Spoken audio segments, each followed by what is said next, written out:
are so happy to be here at FDR Community Housing Foundation on CAN TV. I'm so happy CAN TV exists.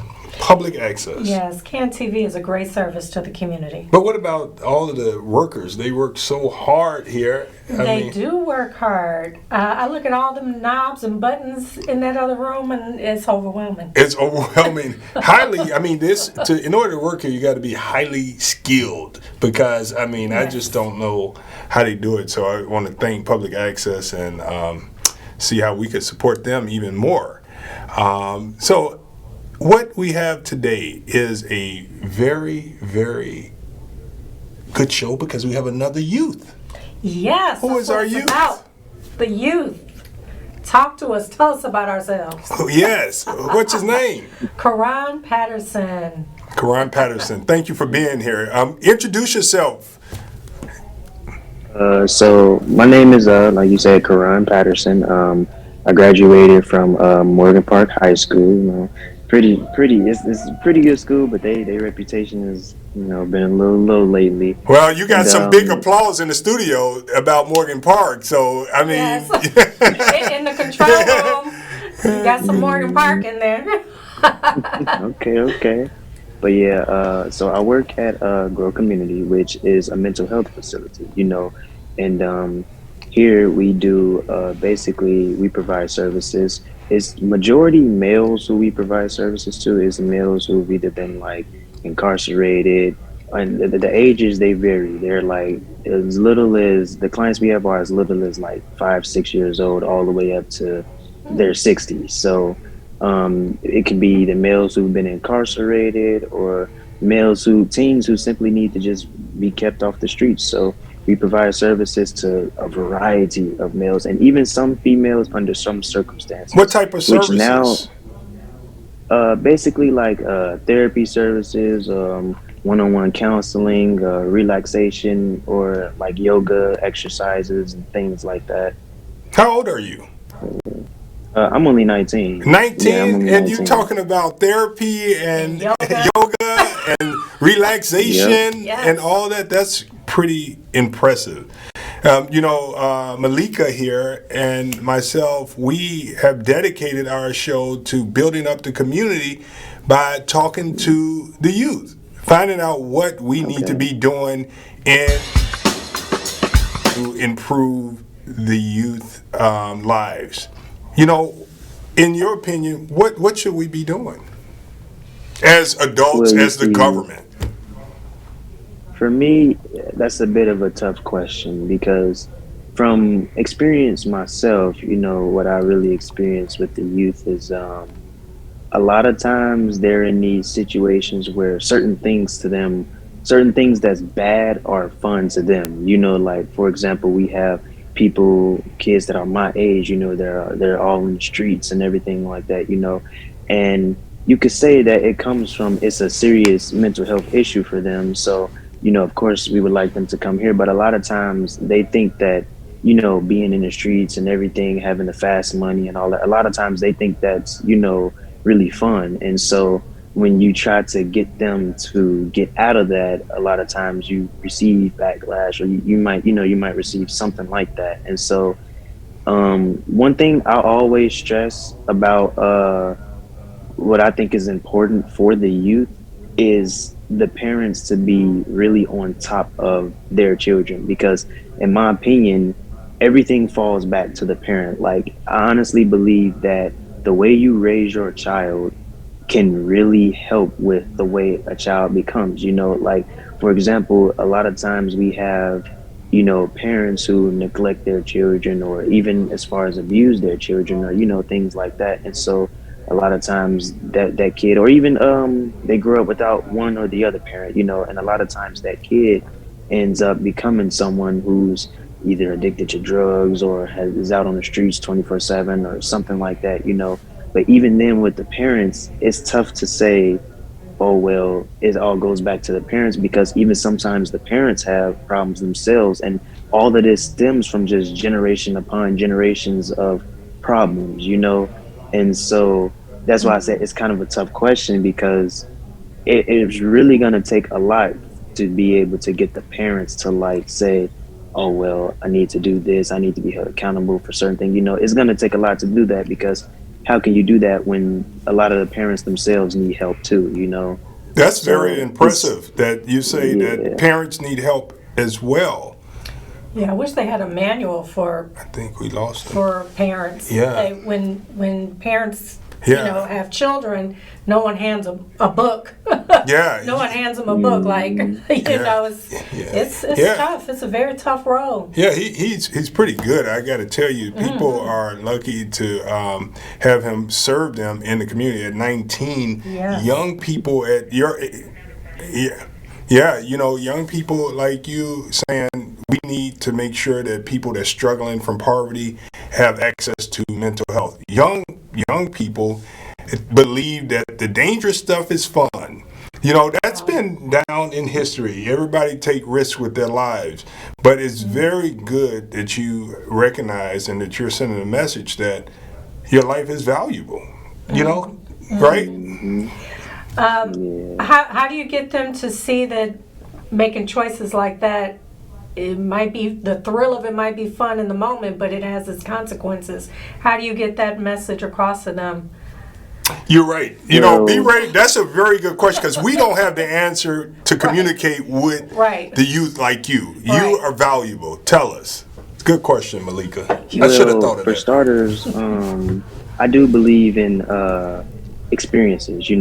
I'm gonna answer this question with like a good side of it first. So I'm always telling my mom, whenever I have kids, my kids are gonna be like, I'm gonna make sure that they're on their best behavior and stuff, because I've seen what it looks like to neglect children. I've seen what it looks like to be there for them and like, lie about it and things like that. So I know what to look for when it comes to raising a child. And one of those things is getting them to like experience a lot of things. Like if you want your child to grow, you have to be willing to show them something. Like for example, if I'm a person that's really big on, cars and everything, and I'm gonna tell my kid, well, if you want this car, you're gonna have to work for it, and take them out, show them cars, like nice exotic cars and things like that.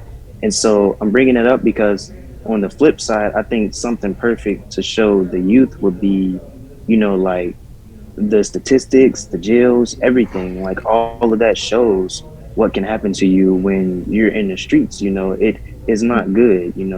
And I feel like there's a little more that I haven't really thought about yet that you could do to like kind of get them to see. But for the most part, it's mostly, in my opinion, it's like the jails and everything, or being able to talk to those criminals themselves, like, the Beyond Scared Straight programs and stuff. But they tell the kids like, man, you only get one life. You can't sit here and just be in the streets like this 24/7 and things like that. So I think programs like that are really helpful when it comes to getting kids on the right track and everything. And even if they don't, even if they barely have the resources to come here, I would say bringing them here is a perfect example, because there are a lot of clinicians here that do a great job. Well, you Like, know what? I helping know them you. out. I know you have to go, but how do they reach you as a clinician so that we can build your youth support up? How can they reach you? Where's your office and your phone number? Okay, so our office is located at 259 East 115th Street, and our phone number is 773-253-8385. What And like I did, said, we give services to emails who've been incarcerated, or simply just male teens that's looking to, stay off the streets and keep their head in the books and everything like that. any parting words for families, young people that have experienced their friends killed in the city of Chicago, in the state of Illinois? Could you give us some words of encouragement or some? Yeah. The numbers are rising with the young people dying. Well, one thing I could say is that I've never experienced it, so I'm not talking from experience when I say this, but the best thing I can tell them is, man, you have to keep your head high. Like, you have to, it's not the end of the world. I know how it feels. Well, I don't know how it feels, but I can tell that it really hurts when you lose someone. I can really feel for them. But, those people that pass, they wouldn't want you to live your life, the way you're living it, because of them, passing. So all I could say is just try your best to stay as strong as you can so that you can push through, because they, like I said, they wouldn't want you to be like that. You know, they would want you to succeed and everything. You know, the same thing they would be telling you when they were living. You know, make sure you're doing your best to be the best version of you. So that's pretty much what I could say. Just try to be the best version of you. And you, That's all you really can do. thank you so very much. Enjoy your Friday. I know you're young. You're 19. When I was 19, I had some things to do, and I know you do too. Have a good day. Yes, sir. You all too. Thank you guys for having me. Thank you, Karan. Thank you. Bye-bye. Well, you know, these young people that we've been having have been outstanding. They have been. For the 14-year-old we had last week, we had this 19-year-old. I was not talking like that at 14, and I was not talking like that at 19. Yeah, you know, I am super impressed, and to hear them talk about almost personal responsibility, Yes. talking about we need to be responsible, we need to recognize when we're doing wrong, you know, so Yes. that's pretty good. You know, this week, I think about 4 teenagers were killed in Chicago alone. 4, and a pregnant lady and killed in Chicago. I mean, the community cannot flourish like that when people are dying. No, what do we do? I mean, you have these great spirits like Karan out here who's trying to bring them in to make better choices and to get help. A lot of it is mental, emotional needs that aren't being met, and they're just out there really acting out, as well as resources and economics. It all plays in together. You know, I would say, one, people living in poverty, when you see communities like Austin, Inglewood, Roseland, and Lawndale, Garfield Park, years of neglect, you know, and we just got over the great holiday of Dr. King. When he was assassinated, you know, things burned down. The people are still feeling the trauma in those neighborhoods. You know, the trauma mentally, physically, and economically. There's economic trauma because people cannot afford to live a healthy life. They can't afford to. As Cat Williams says, you have people making life decisions at the gas pump. Man, that's something. Do I put gas in the car, or do I go buy food Wow. for my family? We got a caller on Chicago Hill. Welcome to Chicago Hill. Caller, you on the air. Thank you so much for putting me on. It's so good to see you guys on CAN TV. It's been so long since Hotline's been gone, and I can call back, talk to you folks. This is awesome. I'm so happy. And what great T-shirts. Those are awesome. How do I get one of those? That's Is that like a number or something? you Where want can I this, get that swag? you want some Chicago Hill? You know, they should Yeah, email. nice. How do they email? You can email us to chicagohill at Is it LaShawnFord.com. why you get my email? That's a good one.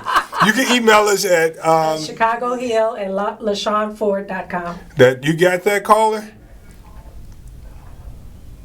Is he still with us? Okay, caller. You hopefully you email us because we're getting these T-shirts out to people when they're printed because people are liking them, and you know what, Meleika, they're really liking the Chicago Hill.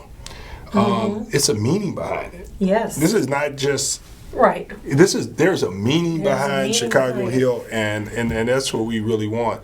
You have a representative who really wants some healing throughout Chicago, and that's why this exists. You know, the mayor actually said Chicago needs some healing.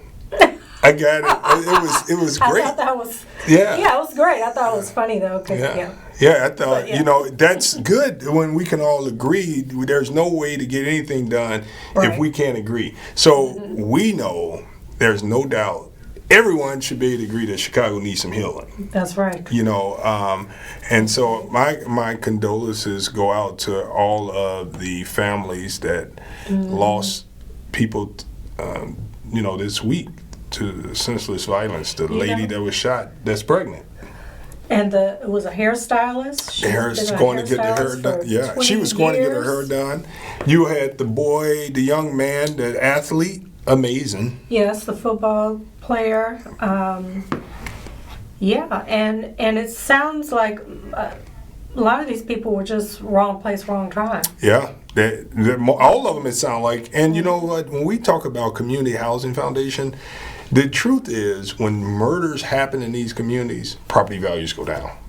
Property values go down in these communities, and that's a part of the trauma that families experience because property values go down and their life investment can never reach its full potential because crime drives down property values, and therefore the one thing that you have that has and should be your greatest investment in life as it relates to things can never reach its full potential simply because government refuses to be just in its disbursement of resources. You know, and that's interesting when you bring up the property values go down in areas when they report violence because on the North Shore, they do their best not to report shootings, and we know it's some violence going on, but they do their best to not bring it to the media.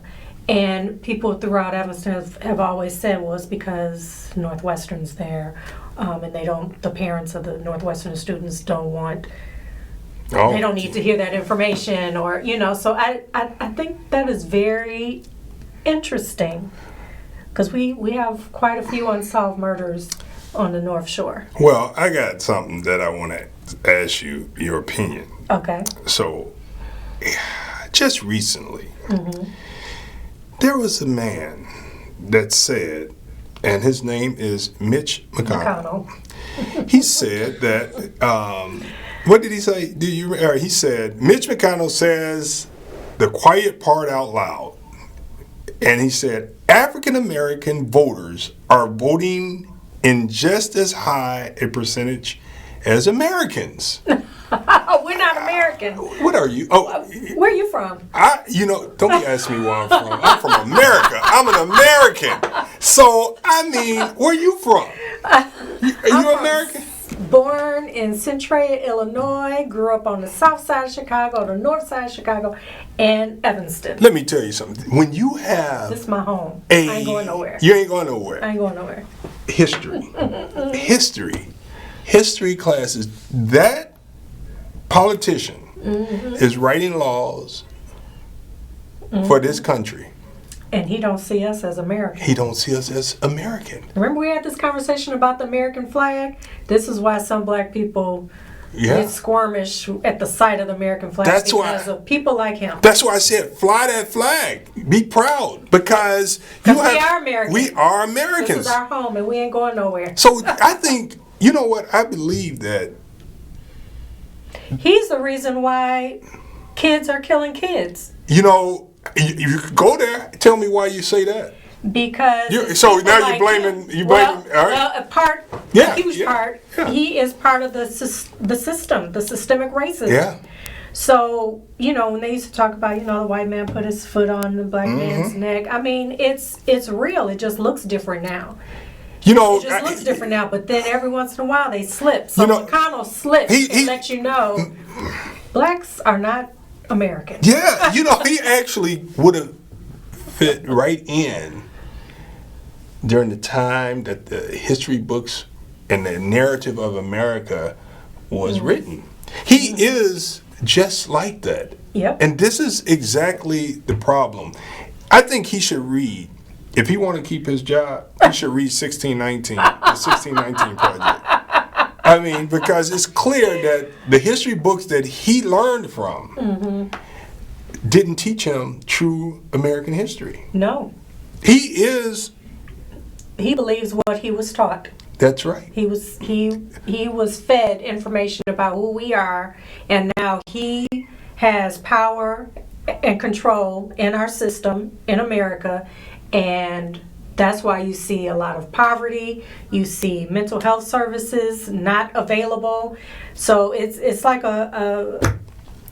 They don't see black people as American. People that think like him actually don't believe that black people are Americans, and that to me, it doesn't make me angry. It just makes me more proud to be an American. And it also, we need those instances because in order to advance righteousness, you got to have the ability to point to when things are not right.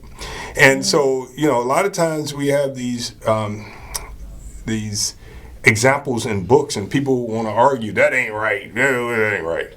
But when you have somebody in modern day time on TV at the U.S. Capitol saying that blacks are not Americans, that's what we need to advance justice in this country, because we got people saying it.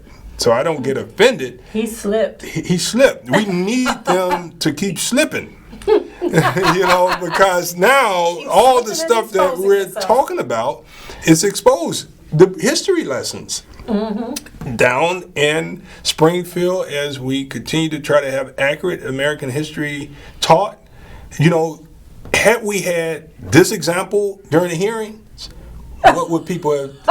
You got the second ranking politician in the Senate not recognizing American citizens as American.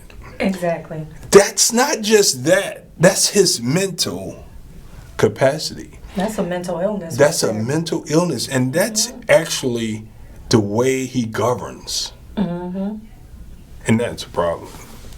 Yes, it is. 312-738-1060. If you've heard of Mitch McConnell, we're looking for him. And we want to show him that I'm an American and I'm proud to be an American, and we're going to keep pushing, making sure. Yeah, I mean. Matter of fact, we're going to start putting Chicago Hill signs everywhere, and then it's just going to grow across the country. What about your flag? You going to fly a flag? I should start flying a flag. I told you I used to get nervous when I do my power walk through the neighborhood. I get nervous when white people put their flags out, but you have me looking at it different now. And thanks to McConnell, I'm going to get me a flag. There we go. She's getting a flag. That's what I'm talking about. You got to, don't hide it.